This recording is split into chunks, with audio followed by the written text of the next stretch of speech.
It's the classic one-sided game 1 and 2, and now we're going to have a cracker of a game 3 between Pango and Keen Gaming for elimination and who's going to be moving on here at ESL One Mumbai. With last pick Storm Spirit Blitz, how do you feel?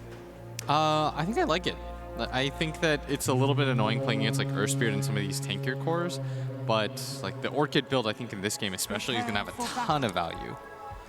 So it's a free Storm game? No. I think it's like, I'll take it like 70% of the way there. Okay. I actually think King's going to win. And I don't like going against my boy, but I think this one will be the one where I'm going to have to do it to him. Why do you think they're going to win, though? I mean, you said it's a 70% free Storm game. I don't know. I think that the rest of the heroes are going to make a bigger impact. I'm not sure how I feel about this Legion pick. Yeah. It's definitely an interesting one. And I know you always feel like it's not just about the disables for Storm Spirit, it's about whether or not he can burst heroes down. And that is a little difficult with some of these heroes from Keen, right? Yeah. They're all relatively tanky. I'll say that playing Storm, like what counters you is either mass disable or like AoE disable or just tanky heroes that you can't just burst down because eventually you run out of mana, right? That's the way that this works. And heals really destroy you too. Like any form of healing really hurts Storm. And we're definitely going to see that from Old 11. He's going to build Greaves. He's going to get Darkseer. Because the way that it works is you have this, when you zip in, you rely so heavily on your burst damage, and you use the majority of your mana, right, for this. So if you don't burst somebody down, it kind of like forces you to do a lot of more inefficient rolls. Like any Storm knows about this. When you're playing against like 5-man push lineups that can just like sustain, you feel really useless. Split of the bounty runes this time. Keen will not let that go. Pick up some bounty runes. Don't do this to yourselves. They set themselves up a little bit better this time. Like 2,000 gold in favor of Pango and just bounty runes 2 games in a row. Yeah. If you want to win this series, you can't let stuff like that slide. So we're going to go aggro for Keen, which is going to leave them with the Legion versus Lifestealer matchup, which I don't think is bad for Legion in any one way. Looks like they just want to pressure this Darkseer Earth Spirit as much as possible, not let them get that big advantage they usually do with the presence of a double Ion Shell duo. Iceberg's actually really good at Storm, like the laning. The way that he does things, like how he sets up for CS, is really smart. I could just talk about this all day. Like in between hits, he's going to drop a Remnant here. He has an overload hit. He'll get a right click off onto the Troll, slow it so that it disrupts his range attack. Oh, but Dark's coming in. He was definitely going to win that man fight, but with the extra support, he's going to have to back away, and Dark's going to make sure he stays zoned until he goes all the way around. Kaka with the double pull coming in. He's actually forcing him all the way around. Wow, look at that, Dark. That's a big win. This is the help Iceberg, or help you beat Iceberg at all costs kind of situation. And now with the Ion Shell, 11 and Kaka can farm this double wave up. Oh, you lost control of it. Bring it back, bring it back. Okay. Take it over. Relax. How does the Troll Storm matchup go? Do you like it? I think it's okay for Storm. I think I played against it. It's just fine. There is a point, though, once he gets like level 4, where the Troll's a little bit annoying because he just keeps Whirling Axising you. Yeah. Like, Whirling Axis is really annoying for Storm to deal with because you're a hero that, like, until you get BKB or Bloodthorn, you know, you don't have the best ways to deal with it. Like, you're an attack-based hero for damage. You could see Ghostic left in this 1v1. He's doing very well for himself. It's going to be Pango who pick up the first blood, though. They kill the Earth Spirit at that bottom lane. Ghostic is going to be forced back. He won't die, but he does take a lot of damage there. Surprised that Kaka dies in this lane. 11, though, is picking up some measure of farm. Almost level 3. Almost has his Soul Ring. His bottom rune's going to go to Vampire. He does have shards here. He's going to make his way mid. He's pinging towards it. Iceberg saying maybe we can get a kill here, and Vampire agrees. It's going to be hard. With the tag team and beautiful Ice Shards, they lock in Yi. Yi doesn't try and make his way around, instead fights, and almost going to be killing somebody. He's got it. Percentage chance. He's actually got it. He doesn't die either. Told you, man. The miss percentage is so annoying for these heroes that rely on the right click. Like Storm, I mean, this is where the majority of his damage comes from. The overload, he wasn't really able to get off consecutive hits and just dies as a result. And that is pretty massive.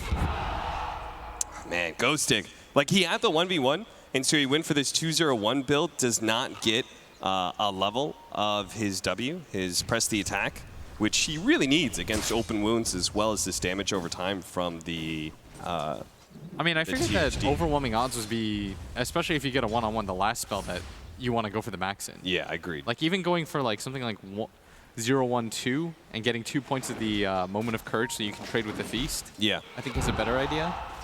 And now he's just being heavily punished because they keep on zoning him out of that level 4 for as long as possible. Finally, he's going to get it off of this range creep now. Yeah.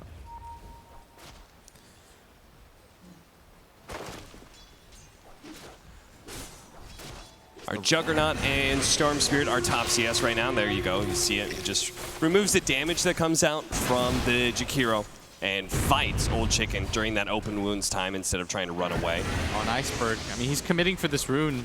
He's going to deny it. Does have a level of pull. He's got to be careful here. He's going to get slowed up. The shards actually trapping him. Oh, no. That wasn't the trees. shards that Vampire wanted. Oh, that is... He did shut out the troll, but in the process...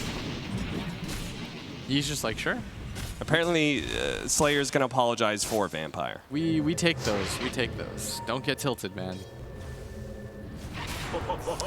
Are you not the jovial sort then? 3-1, 5-minute bounty runes are coming up. This matchup is no longer okay. I feel Ghostic right now. You know, they just keep on running at him, and he's doing okay for himself. Iceberg does not get hit by that rolling boulder, but does get kicked back. He's going to have to run upriver now instead of back to his tower. chase him. They're going to try and run around the remnant. It still pops. Kaka is going to stay on top of him here, but Iceberg is actually going to turn around on that support and kill him with the kinetic field here as well. The two supports of the Pango rotate over at just the right time and might be able to get the kill on the Troll as well. Troll knows he's dead. He can't run away. Dark's going to get body blocked in as well. They're going to save Iceberg's game here. Might even be able to get them the last hit on the kill. The kick comes out from Kaka and it hits all of them, yes, but there's no follow-up there. Double kill for Slayer.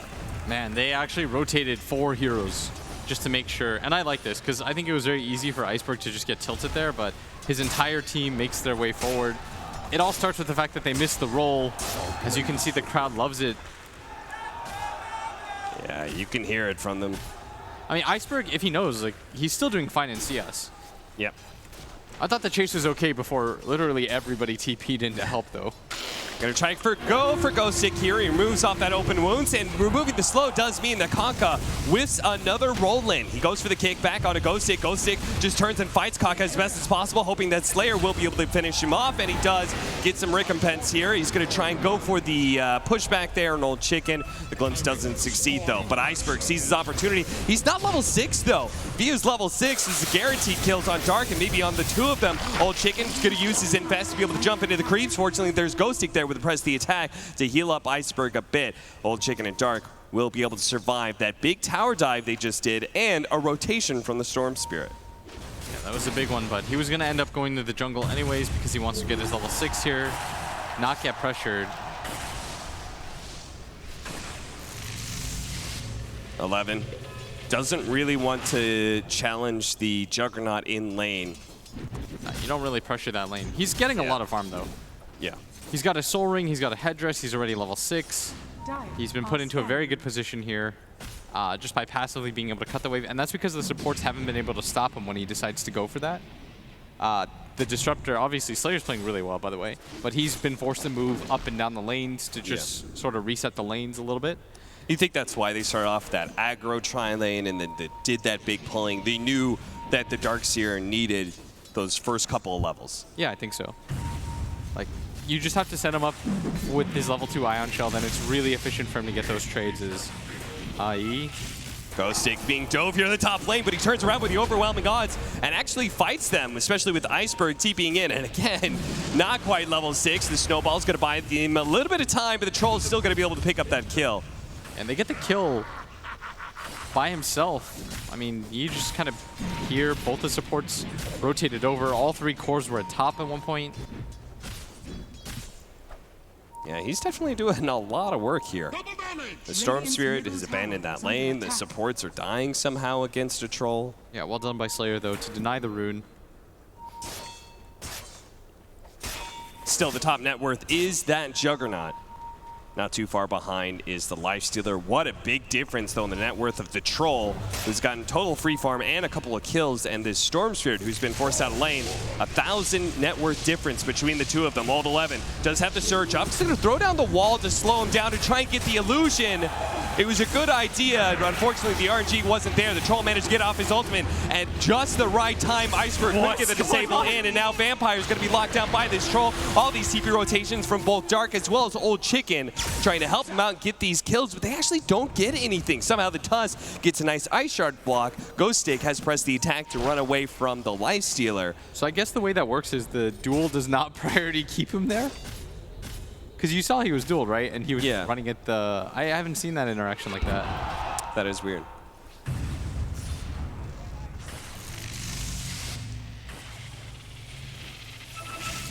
Old Chicken. Rotation like that, not being able to get a kill, really hurts him because he's trying to finish up that Hand of Midas. And obviously the timing of that item is crucial. I think he thought that protecting E's game was more important in that position. Do you think he's going to go for the Radiance? We talked about how good the mischance is going to be against a lot of these heroes. Yeah. But it's not amazing against Juggernaut. Yeah. Like Jug's got Healing Ward plus Spin. I don't think it's amazing versus Legion Commander either. Because what happens so much is that you have a high damage build, but not a high stat build. And so if you get a Blade Mail duel on him, I actually think it's okay, because if you were to go for like Armlet Deso, for example, and you had Blade Mail with like 1200 HP on Ghostic, don't you just die? They're going to run in, get a kill here. Slayer is not going to be able to make it out. Dude, Keen is so bad about getting bounty runes. Yeah, they really are. I swear to God, Keen. There's no way that this should be a thing. 900 extra gold for the side. He gets the root. Go in the root. Ooh, Iceberg. Give me the root. It'll be fine. Yi just keeps on pressuring him, knowing he's not going to get the kill, but just trying to take away those bottle charges. Fortunately for Iceberg, Slayer TP'd in and is going to join him for a gank here, filling up his bottle and being able to get the static storm on top of Yi. Yi did have a lot of magic charges, and he is going to be able to pull him back with a glimpse into the duel. That is going to be a dead Troll. A Snowball coming out, trying to get the extra hero in Dark, but he's already well behind his tier 1. Vampire will not die underneath that tower, though. Another very heavy rotation by Pango. This is the second time that they've brought 3 more heroes to help Iceberg in mid. I think it's the right idea. Your Storm is most likely going to be the hero that wins you the game, right? So you want to make sure that you absolutely secure his game.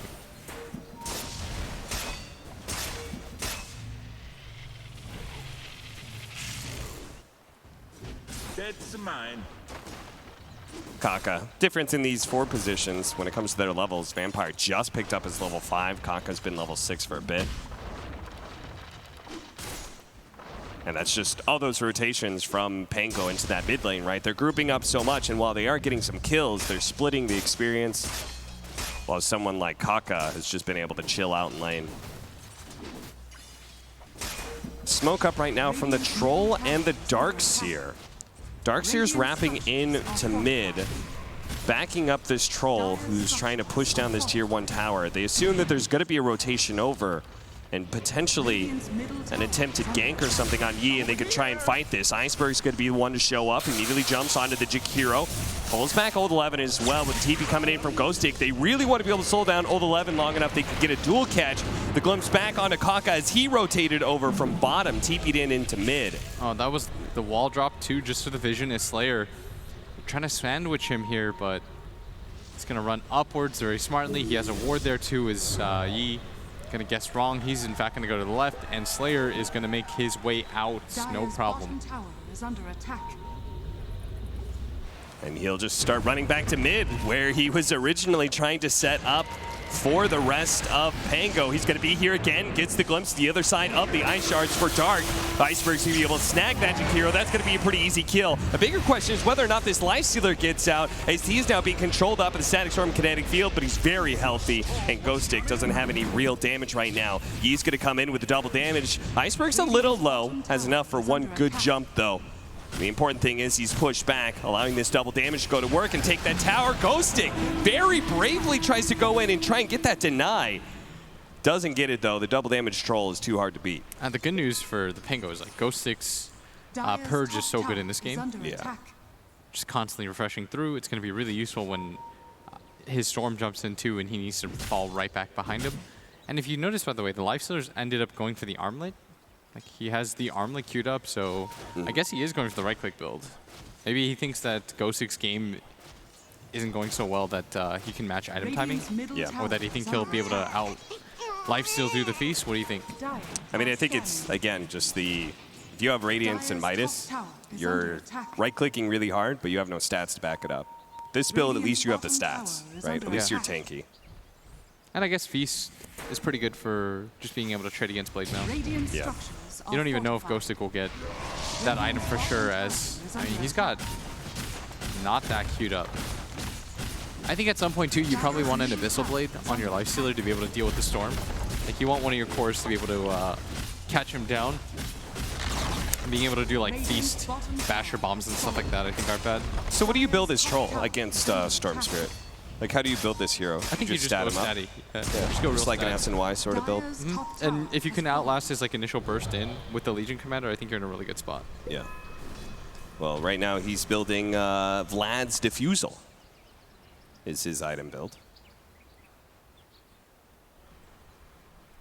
Radiant's bottom tower. The rotation from the Juggernaut securing this top lane, who's now got a Battle Fury. So this is a Juggernaut that is going to scale quite well into the late game. It's not one of those very mid-game focused heroes. Or builds, rather. Trying to set up for this 15-minute Bounty Rune. King Gaming is going to run over, but the Juggernaut's just going to spin on top of the Bounty Rune and does not manage to grab it. Old Chicken snacks it away from him. Both the Rage as well as the Spin are going to wear out here. They're going to turn with the Healing Ward as well as Iceberg's rotation in. The Omni Slash is going to bounce around. Stays on to Old Chicken for a little bit with the damage over time coming out. Nice snowball. They're actually going to be able to finish off with the Infest run away. No, he actually doesn't run away. Old Chicken does pop out. Pops an Armlet toggle. What a beautiful play there as he barely managed to live. Juggernaut tried to turn and right-click him at that time, but he Armlet toggled just in the right spot. But at that time, he doesn't do it fast enough. Iceberg rolls right over him, kills the Lifestealer, grabs the Earth Spirit too. Iceberg feeling ballsy going deep here, but now he just stumbled into an Ice Bat. What you doing, Iceberg? That was such a nice zip in to get the last hit on the Lifestealer, who did not anticipate that timing. He was like, oh, I've got plenty of time to Armlet toggle off. But then he tried, I think he was just hyped up. He's like, guys, let's go for more. This is not an easy kill for him to go for. The Troll still had mana, was going to easily be able to get Whirling Axis too if he commits there. He has to rely on Ghostic being closer. Like right now, Ghostic's positioning is great. He's able to purge off every silence, purge off every stun. He's been in the perfect position. He got a nice duel off to isolate off. But his Stormer's just like, he doesn't have Blink. He can't zip in after you. 10-10. Very even game now. As it seems like we've had, some small mistakes on both sides, but both teams also did a good job securing their laning phase. Radiant's middle tower is under attack. Keen maybe doing a little bit better than previously when it comes to those bounty runes. And another smoke up. This is twice now that they smoked with their Troll. Anything is better than what they were doing with the bounty runes, man. It's all an improvement. That's true. Last time they smoked up into the tier 1 mid, they did manage to get that tower as a result. This time they're going to go for the offlane tower while the Juggernaut was, and they almost got him too. Unfortunately, Kaka was a little bit late, but at the same time that Juggernaut was going to take too much damage from the DD, he couldn't just spin TP out. Radiant's top And So eventually he's run down. Is in fact going back for the Radiance after. So he went for like halfway between what you suggested Armlet, Radiance? and what I suggested. Okay. I think Radiance is so good against like, I mean Legion Yeah. plus Storm, like Yeah. the I'm miss with you. percentage chance alone I think is sick. Plus it's not like Ghostic's getting items anytime soon. Yeah. He just finished Midas. Pulled back in.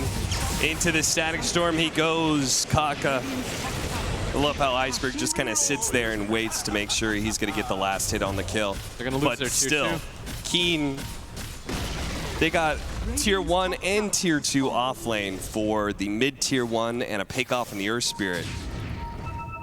Definitely got to be feeling Keen a bit for that exchange, and the net worth agrees. Yee. Oh my goodness. What are you doing there? I'm not sure why he decided, he just lost a teammate there. Yeah, and he just lost his mid-tier 1 tower there. They're going to lose 2 heroes to this now. All right, You'll win Pango too. gonna get some big pickoffs here. They're gonna get the Troll, the Earth Spirit, the Jakiro, the mid tower. I mean, they have no Just a bit vision in that sloppy. area. Yeah, they have no vision in the area. They know that one of their teammates just died. Yeah. It's all a little bit confusing. Well, it is keeping this game, again, quite even. Oh, he went for the 40 Thunderstrike damage over the 200 health, huh? What a boss. All DPS, baby. Well, we know what his level 20 talent's going to be then. Radiant What, the are extra scanning. Thunderstrikes? Hell yeah. I mean, if you're going to go the damage, you might as well go the hits, right? I'm sure that like sneaky isn't terrible. Actually not. It's 180 GPM. Maybe there's like something where if you get that talent and the level 4, it's like enough damage to... I mean, it's enough damage already to kill range creeps, so maybe it does enough to kill melee creeps? Yeah, 180 GPM, right? That's still a lot. Yeah. He's trying to go for Glimmer Cape. They need some ways to... I mean, it's such a single target focus that Keen have with their Lifestealer and Troll. Both of them just lock onto a hero and go. So if they can have, you know, Force Staffs, Glimmer Capes, Ghost Scepters, these kind of items, it would do Pango wonders. Tried to hunt for the hero, missed the vacuum, I think they unfortunately. want a Roche. That's why the Troll is there in the first place. Yeah. Like, he's got Vlad's, plus they have Armlet. They have decent ways to do it, but I think Pango's lineup can fight around that area pretty easily, too. Dire's structures are falling. Iceberg. Trying to push out that mid wave, and they glyph it. They really wanted to protect that creep wave and get it to push forward. So I guess they want to just go for the tier 2s here. I think if you take this mid-tier 2, you probably just get like one more deeper, and you can go for the Roshan pretty easily. Yeah. If you're Iceberg, you have to take advantage of the time where they decide to go for the 5-man. Radiant's middle So the best thing that you can do is the Storm. Yeah. I'm a little bit surprised that they're thinking about going for the high ground here, though. They don't have a wave, Well, they're just going to get a bit of damage here. yeah, but I feel like this is just an unnecessary risk, especially without the wave. Especially against a Disruptor, too. Yeah, you're allowing Jug and Troll, or Jug and Storm to just get absolute free farm here, and I think Keen Gaming kind of agreed, so they go back to hitting the tier 3 here. They're like, we just can't let him get that tier 2. Let's force him back. But now Pango's just giving up a tier 3. The Static Storm's going to go down, but there's no follow-up to this whatsoever. Yi really doesn't take that much damage. Juggernaut finally does get that tier 2 at bottom lane, but are you going to give up the melee racks too? guys, you need to come back. Overwhelming odds, a big hit, but the mech is going to be able to heal him back up quite a bit. Now, Nay finally comes in. He's going to be able to get the spin on some of these heroes. Doesn't want to overcommit, though. That Troll still has his ultimate. He's going to pop it now just in time. The Omni Slash bouncing around, but Troll's going to soak up a large amount of this, and Iceberg couldn't finish off any heroes. Another big overwhelming hit. They're all so low. Ghosting managed to get one of the duels, finish off another Iceberg's out of hero, mana. 2 cores down, but Iceberg's out of mana, and that's where Old Chicken comes in to finish him off. Vampire, he's going to be up next. Ice Shark's trying to block him out with the kinetic field, help him out, but unfortunately the kinetic field fails, and Old Chicken comes in to be able to finish him off. 4 dead on the side of Pango, and Keen will take that melee racks at 22 minutes. You said it was a risky play, but since Pango didn't respond. Apparently it's not a risky play because I think everybody had TPs and they just sort of went high ground and nobody came back. I thought surely once you see your tier 3 tower at like a half, then it's a pointless move because somebody might get a glimpse back on the way out. Yeah. But I guess that works when literally no one defends. That was interesting. Crazy. Yeah, I especially with like how like stompy this series has felt, like you'd figure everyone would be on like ultra high alert, but no, it just kind of works out that they get a full set of racks without even getting Aegis, which is really the surprising part. Yeah. Like Keen must have felt really, they must have been so confused too. They're like, guys, no one's coming back. Yeah. He's committing for this tier 2 tower at bottom. Like this Jug just committed for the tier 2 tower at bottom while they were hitting tier 3 in racks. Jump onto Yi. They managed to get one disable in. Can they get the follow-up? There's going to be the Static Storm there. So the Troll is still silent, but is it going to last long enough? They're going to be able to get the duel. And yes, the Troll does die, but Iceberg's low. He's still getting burned down too, and he doesn't have enough mana to be able to jump away. That's why Kaka rolls right onto him to finish him off. Ghosting, who he and Iceberg committed for that kill on the Troll, is also going to die here. Vampire trying to come in and maybe save the Legion Commander, maybe go for the kill on Kaka, but he just runs out of damage. Keen Played a little back here. Don't want to just, ooh, that ice path. It was close. Yeah, they're going to wait for their troll. And I think if you, once you get your troll, you can probably just go Roshan now. Yeah. And then you've got it. I mean, there's no way. They traded 2 cores for 1, and they lost Bloodstone charges on the Storm Spirit. That was not a worthy engagement for Pango, and maybe they're just a bit tilted off of losing that lane of Rex so early on. I still can't believe they were able to just like... And it's a dead even game. Wasn't there mid-wave cut? I was pretty sure it was. At some point it was. What happened is he caught it once, and then he tried to do it again, but they glyphed for it. Ah. They glyph saved it. And then the Jug commits for bottom tier 2. And now you just start doing desperation plays like this where Slayer is looking for some way to be able to get into the Roshan pit, I guess, and Glimmer Cape steal the Aegis. Just very few universes where that play would work for you. Yeah, but I think you know, maybe you feel like you're further behind than you are, so you've got to try. Yeah, I mean, they're only 4,000 net worth behind, but they don't know that. The lane of Rack's gone. They probably feel like this game is real one-sided. And Jug does have Manta Battle Fury, but just not really tanking enough as... Oh, Yule Scepter. They're going to set this up into the silence. And now they just pop the Troll Ultimate. They just have that Diffusal Blade. They're going to be able to burn through him so quickly. And Iceberg, who had such a good start, and this game is going in the opposite direction for him. Now you've got the Crimson Guard. This Iceberg gives him the tip, doesn't even care. I mean, I think he's enjoying it still. Yeah. He's like, I got to appreciate that. He wasn't even trying to hit the roll. He was just trying to hit the, get close enough so that he could Yule silence him. Iceberg knows he's been outplayed. They have an Aegis. They could easily decide to go for the high ground at this point if they wanted to, and that is, in fact, the idea that it looks like the team has. 15 seconds. There's a buyback available for the Storm Spirit, but he's not going to use it. Juggernaut is pushing in the bottom wave. He's hoping that he can start hitting the tier 3, force somebody from Keen back, and he can just spin TP away. Maybe they could actually take a fight here. This is where Keen, it could get a little messy for them if anybody TP's back. That's why they're all staying here. They're all staying committed to taking this lane of Rax. All right, and Jugs once Vacuum again. wall into 2. Okay, the Glimmer Cape's going to be able to get the Disruptor out, and the Snowball's going to be able to bail out Ghost Stick. So this is not so bad, but unfortunately the Snowball leaves under a nasty spot against Jakiro, who just lines up the Ice Path Macropire. Now the 2 of them are dead. Storm Spirit's going to try and jump in, deal a little damage, but just doesn't do enough. They still have the Juggernaut finish up a lane of Brax at bottom. And the heroes are getting a little bit low. Instant Yules, instant Ice Path, the follow-up. Static Storm trying to slow down this damage. Iceberg does manage to jump away thanks to the silence. Stopped any follow-up abilities. Very important. The Juggernaut does get that lane, so Rax for Rax. 1 for 1, but you're in a position where you're down 2 to 1. I guess they have to go all the way around, push it out at bottom again. And there's still a tier 2 there, so not the worst move in the world that they could have made. Dire's middle tower is under Especially given, like, we don't know if Pango can actually take a 5-on-5. I don't think they can. Like, you're seeing the difficulties that they have right there. They got like a 5-man Static Storm, and they just... Radiant's top shrine. And that sort of situation only sets up for opportunity. Look at this. Oh, Wait, did he he use himself? self-Yules. Okay, a little bit awkward. Radiant's top shrine has fallen. Look at him just going for it. I mean, it's so hard to actually kill this Juggernaut. You'd have to lead with a roll-in silence from the Earth Spirit. I don't think Kaka that's shows enough. himself. That's It's pretty difficult to kill him when he's got 1,800 health. He's got, yeah, like it's pretty difficult.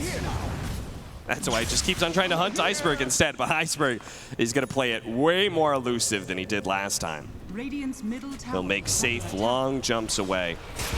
11, he's got to be careful because the rest of the team is actually behind this Juggernaut, but they managed to get the Omni Slash down and is being able to control these 2 heroes. The duel will go off, and Ghost Stick's trying to get away from the Droll now, who's going to turn and hit one of the illusions instead. Kaka trying to roll in, but there's going to be spin TP out. Slayer will try and TP, but he doesn't have magic immunity, so he will be stopped.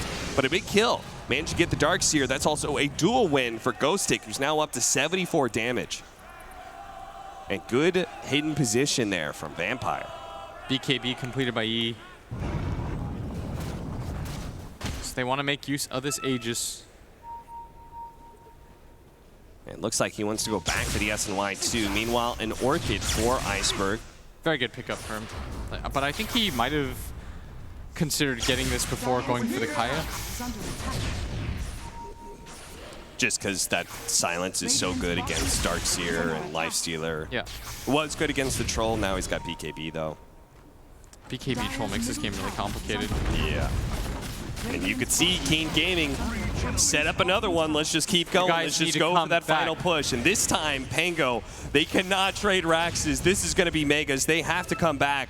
No matter how badly Iceberg wants this mid-tier 2, 11 actually shows himself, and he does not have boots of travel. They could try and take the 4 versus 5. They immediately try and jump in for this one. Old Chicken still has his rage out, though. The spin. Pango do not want to overextend here. Oh, the rage is actually going to wear out. Tried to go for the Infest, but he didn't get it in time. So instead, he's going to be caught, dueled up, and dies. Kaka, who tried to roll in to save his life stealer. Good ice path from the Jakiro will allow Kaka to be able to get away for a little bit. There's going to be the ensnare onto the Juggernaut. Clever Cape, he actually dies from the damage over time from the Macropyre instead. There is the snowball from the Tusk. He's going to go into no man's land here. He will die. Neither one of them hop buyback. It's going to be a 3 versus 4. Another roll in from Iceberg, just trying to do damage, trying to dissuade King Gaming from going for the high ground, from going for the 4 versus 3 team fight. I'm so surprised that 11 decided to just TP out in front of them, and he even had time to surge himself over. Yeah. And he just casual as can be was like, guys, let me just farm these 2 waves. Like, everyone chill out. Nobody do anything. It's like so obvious that they were going to try and initiate I cannot, team. because it's a 4 and 5. It's the only chance that you have, Yeah. really, to win a team fight there. And Better take that than the 5-on-5 that was going to happen 30 seconds later. I mean, you really feel like this game, if you're keen, should be more or less wrapped up. And making moves like that, you're just sort of giving opportunities away. This Jakiro Ice Path, by the way, has been absolutely legendary. Oh yeah, Dark has been a beast. Yeah, Dark's been. The guy's got he's got an A lot of Atos. Atos. He's already got the Storm counter prepped. We could say it like Storm. That's not an easy kill for him. He can't just jump in and do 2,000 damage too easily for a hard 5 position. Oh, a double damage troll. All right, Keen. No mistakes this time. Let's get all 5 heroes Nobody up into the TP high back. ground. 11. Pango, If you TP top, Pango are going to have to make the hold here. What kind of brilliant team fight can they put together? It's definitely going to be a lot of it. Oh, there's going to be able to jump in with the Gork and the Static Storm. They're immediately going to go for this Lifestealer. They just try and overwhelm him. A beautiful Ice Path with a follow-up vacuum into the wall. Yes, they killed the Lifestealer, but how many heroes are they going to lose? It's going to be Storm Spirit and the Sus. Both of them are going to buy back and try and jump in again. The Storm Spirit immediately starts going for old 11. He's going to be low enough. Iceberg's got plenty of mana left in the pool. He'll be able to finish him off. Go for more. Find another one. Dark. He's going to be able to TP away, and it looks like the rest of Keen have gotten out successfully. But that is 2 buybacks used by the Pango side. good hold though. That was against the DD Troll. All you're about right now at this point is delay, delay, delay. Try to keep this game going for as long as possible, and at least in that regard, they're successful for now. I like the concept where they're just trying to, I mean, they play so quickly in that regard. Iceberg makes the call. I'm jumping this guy. I'm orchiding him all in. Yeah. And that kind of play is what you need, especially when you're defending high ground. You have buyback on the Storm Spirit anyway. No BKB or no cleanse on the side of Keen, so the Lifestealer, like once he gets orchided there, just immediately blows up. Yeah. That's why I advocated going for the Orchid a little bit earlier. Like if you see his build, like he's got this plate mail, but he really just needs a BKB or a Manta. Yeah. To be able to reset. Yeah. The fact that he wasn't going for either kind of made life unintentionally hard for him. Yeah. The scary thing is they could do the same to the Troll as well. Catch him before he uses his BKB, chain stun him. But they're too reliant on all their silences. They don't have too many hard stuns on the side of Pango. It's mostly just that duel. Which, speaking of which, Ghostic had to have won that one, so now he's up to 118 damage. And he's got a fresh BKB. He's hitting real hard. He even goes for the movement speed because he now knows how important it is to be able to close that distance and get that duel off of the Storm Spirit's initiation with a pullback. Iceberg's a little low on mana here. He's going to have to try and jump TP out, make sure he doesn't get hit by the Ice Path, but the vacuum's there! Iceberg immediately gets Rod of Atos 2 and stared up. Iceberg does make a long jump away, but it's not long enough. Keen Gaming will run him down 100 seconds. Keen. March down lanes. You have won this game for yourself, Keen, with that kill. They don't have the Orchid now on the Lifestealer. Now you should feel really confident that nothing can kill him. Yeah. That was the only way that they were going to get a kill on him. And with Iceberg's death, I'm so hard-pressed to find a way in which Pango can win a fight. Maybe if they get the Disruptor Static Storm off with the duel on top of that. But even then, 4-on-5 without your strongest hero seems like a really tall ask. I definitely don't think holding up in the base is going to be able to play. Now that Keen Gaming is kind of set up, they're going to expect this initiation. Ghostic just runs at him with the BKB. Couldn't quite get the troll, so instead he's going to have to turn around, go for the Darkseer. They do manage to kill that Darkseer. Old Chicken, he can't actually finish off Ghostic either because of that BKB. They'll get the Tusk instead, but Ghostic does manage to back up. He'll heal up a little bit as well. They got a lot of damage onto Yi. Yi is low, gets pulled back by the Glimpse, but Ghostic had to heal, so he wasn't there to be able to play out the fight. The damage wasn't enough, but the Thunderstrike was close, and now Yi starts running in. He's already gone for that ultimate, so he doesn't have any control about how deep he's going to be diving in for this one. Old Chicken goes for the open wounds onto that, but he's going to get cleansed on the Juggernaut. Still, the roll-in for Kaka will be able to finish off that Juggernaut. Now the Legion Commander dies as well. Legion does have a buyback, and Juggernaut has already used his. They're trying desperately to be able to hold against Keen, who's now focusing on that melee rack. So there's going to be Glyph going out, spin being used by the Juggernaut. That's going to hurt his team fight. He's susceptible to this Earth Spirit now. The melee rack is about to fall. Kinetic Field controlling these heroes, locking in, yes, but they don't need to go anywhere. Ghostic has another fresh duel. Ice Path is going to be able to stop a lot of this damage to roll in for the Storm Spirit. The Rage Rack's already dead. That's going to be Megas, and now they've lost the Juggernaut as well as the Lifestealer. They're going to get the Yules to roll in on the Earth Spirit onto that Storm Spirit. He's the only one who's going to get back to base, but that does not matter. Keen Gaming. It's been kind of a rough series for them. They dominated. They had an outdraft game one, but they dominated still. Then Pango bite back hard. In game two, Keen still managed to keep it together, though, feeling like they are the superior team. They were the highest seeded team here at the tournament, and they prove it in this game three for sure. Yeah, that was quite dominant, and it was really just that mid movement down the lane. Before it was quite close, and you see Pango still gracious, thanking the crowd for their support. And well done to Keen, who after game one looked like they were just going to roll, but they get the result anyways. And just, you know, the panel told me this is exactly what would happen. All three panelists told me this would be the intended result, and of course they were correct. Well done, panel. And well done to Keen Gaming. That is right, right, survived Paul? through the lower bracket? All three of them guessed. Yeah, of course, 100%. 100%. I don't know. I didn't listen to the panel, to be honest. Yeah. Well done, Keen Gaming. We go to the panel, see what they have to say about their predictions.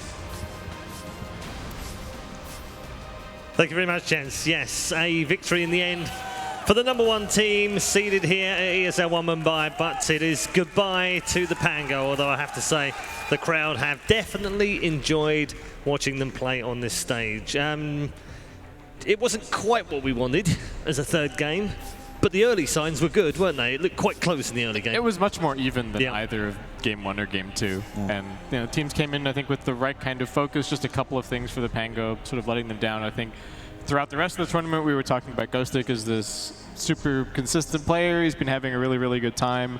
And I think both the pick of the Legion Commander and the play a little bit letting them down in that game. Can you put it on one thing? No, but it's all the little things, right? I don't think it's... I always try to examine like draft item choices, the easy things you could fix before play. Sure. And when you look at a Darkseer that can itemize purely for these defensive teamfight items, and then you look at the Pango draft and think, wait, none of these heroes can actually buy that. There's no Greaves, as an example. There were so many moments where there were like heroes on 10% HP and they were just surviving. They were armlet toggling, they were life stealing, Greaves' aura is kicking in, and they just can't quite figure out that last little bit of damage. They had a HOD, Greaves, Vlad's, and Crimson Guard advantage on the side of Keen. that is just so much survivability, so much damage output that just makes the entire lineup stronger. And I didn't notice it, and once again I predict incorrectly, but you had major damage issues on the side of Pango. It's all in on like, you need this Omni Slash and the Storm to carry you throughout these engagements, but they can't. It's just way too strong on the Chinese side. All right, we're going to get more from both of you in just a moment, but first of all, let's head back to the stage where Eri has grabbed one of the winning players. Thank you very much, Paul. I'm here with Wham together with FYMS to translate. Give it up for Keen Gaming for a lovely showing. Lots of love from, of course, the fans. Wham, I just want to ask very quickly, after that strong comeback on Game 2 by Pango, how did you guys feel and how did you guys want to adjust for Game 3, especially after such a strong win for Game 1? 他说就是当 Pango 第2局突然很强势的出现，然后击败我们的时候，你有什么感受？没什么感受，就继续正常打第3把呗，啊，输了就输了。He said he felt nothing and he just wanted to try to keep the normal emotion in the third game. Feel nothing, nerves of steel. Was there any particular player from Pango that you guys wanted to shut down, that you wanted to contain? 他说 Pango 有没有哪位选手你特别想针对，特别想赢他的？就他们的中单嘛，我觉得他们中单实力很强。Their solo player Iceberg, he think he's very, very strong. He's very, very strong. Okay, and you guys definitely did that and won to Game 3. Lastly, I mean, you're playing here in Mumbai for the first time. How do you feel about the atmosphere? How do you feel about the fans? 你第一次来孟买参赛的话，你觉得这里的观众、这里的舞台，就是这里的赛场怎么样？我觉得观众们都很热情，但是他们好像都在喊 Team Pango。我希望下次喊 King Gaming。You understand? He said the audience is very nice and he hope you can say King Gaming next time. Let's go Keen Gaming. Let's go Keen. There you go. And there you have it. Lovely cheers from the crowd. Keen Gaming moving on to the next stage. Congratulations on the win. Give it up for Wham and FYMS. There you have it. Well done, boys. Thank you. Thanks very much, Eri, on stage with the King Gaming players. Yeah, I think he said at the end, we want you to cheer like you did for Pango for us. I think that's slightly. I think that's the message. Kind of, I know what you mean. There was a lot of energy in the room for the Pango today as well. For sure, we got some great chants going. The crowd's been great. Yeah, a lot of that is down to Iceberg, the man that they pointed out was a pain for them in this particular series, and he's played well at this tournament. He's shown that he is such a good quality player. Yeah, I think he's one of the best mids in CIS for sure. It's a lot of competition, unfortunately. The number 2 spot behind no one, but they showed a lot of potential, and I think if they continue to grow, maybe sharpen up their drafting a bit, it's tough to go into this Game 3. I really, again, point to the lack of teamfight items. It's just, it's ingrained in my being, okay? I cannot ignore that you're playing these team fights with just a massive disadvantage in armor, like damage reduction. Yeah. You've no That's what the meta is right now. You have no life steal for your Jug, as an example. You just can't have that. If you don't have a support that can buy teamfight items, the offlaner has to be at, even if it's suboptimal for the game. Okay, I want to ask both of you a question. Does this Pango version of the lineup have a better potential than the original one? I think so. Do they have a higher ceiling? Like Iceberg is a really big upgrade, I think, for them, and they looked really solid. The CIS qualifiers are super competitive, so not only are they getting really good experience from that, but I think they got quite a lot of experience at this event. So I think they're just going to keep going up and up and up. But they do have difficult competition, especially VP, and then I think Gambit have also been looking really good in CIS. Yeah. Can they top at least one of those two and get through? Gambit or qualifiers, maybe make the last major of the year as well. But then there's also like Na'Vi and Old But Gold. Depends. Which day of the week are they playing? Right. Where's the moon? Yeah. Exactly. Sky. Is Venus and Mars? Who knows? Okay, so it's a little bit random. Obviously, some shots of the final game between these two teams. That third game up on the screen in terms of the replay itself. What were the highlights for the Pango? What will they take away from this series? I think that the less, if you're going to take anything, it's that you were able to be beaten to a bloody pulp and come back and win the second game anyway. And I think that that's a good moment of growth for a squad. It should demonstrate, like, no matter what the circumstances are, we always have the potential to win. Yep. If we keep our cool and focus, go new. Okay. Yeah, have the confidence to know that they can play good Dota, and even if they lose the first game, can come right back. Okay, all right, we're going to get more. We've still got more to come on this particular series as we wrap up our first one of the day. Not least of which, let's hear from the team captain himself, from the Pango. Ghostic is with SirActionSlax. Thank you very much, Red Eye. Yes, I am here with Ghostic from Pango. Ghostic, first LAN, as you told me before, and you guys did pretty good. You gave one of the top teams a run for your money, for their money. How you feeling? Not that great. It's lose, still lose. So I don't know. We're gonna analyze this game now, watch some replays, and see what didn't go well for us. I have to say, though, the crowd really did have your back. You guys have a lot of new fans with this new appearance that you guys had. I'm sure they're right there. They can probably make some noise for you right now. Anything that you'd like to say to the crowd out there and all those people that are looking for the Pango? Yeah, thanks to all Indian fans who came here cheering for us. It's really great. Sorry that we didn't win. We're gonna do better next time. All right, good to hear, sir. And final thoughts. What's next on the drawing board for you guys? Any big plans, any big tournaments that you're really hoping to look for? I guess it's major qualifiers, just like for any other team, besides who didn't qualify for major. Same for us. All right, well, thank you very much, sir. And I feel like Ghostic, you could use one more. Crowd, it's the last time we'll be seeing our boys from the Pango. Can you give it to him one more time? He can hear you. We're right backstage. Yes, feel it, Ghostic. You'll be hearing that again real soon. Thank you very much. Back to you guys over on the panel. Thank you, SirActionSlax. Yes, and thanks, Ghostic, for taking the time out to talk to us as well. So, yeah, back to the grind. Back to the good old-fashioned qualifiers for the major. Keen advance on by the skin of their teeth in many ways, and they will have been given a really hard game in this one as well. Having dropped down to the lower bracket, they are not looking necessarily like the #1 ranked team coming into this tournament. We had them in the group stage, Carl. They're fragile. They're beatable. Oh, for sure. I mean, every team here is beatable. That's just the nature of the beast, right? This is Dota 2. I think they're progressing as the tournament goes on, but I don't think that I would have them as the favorite anymore. I'm like, I mean, I have friends on the team, and they're going to hate me for this, but I actually think Mineski's going to win. So, sorry. Sorry, guys. Sorry to Mineski. Sorry to Mineski. Kyle cursed them? Yeah, quite. The Kyle curse is in full effect this week. Yeah, I mean, there's 4 teams left now. King Gaming will go head-to-head with TNC in the last game of today to decide who goes through the lower bracket. Na'Vi versus Mineski next as well. So 4 very good teams left. Are they the 4 that you would have predicted at the start of the week?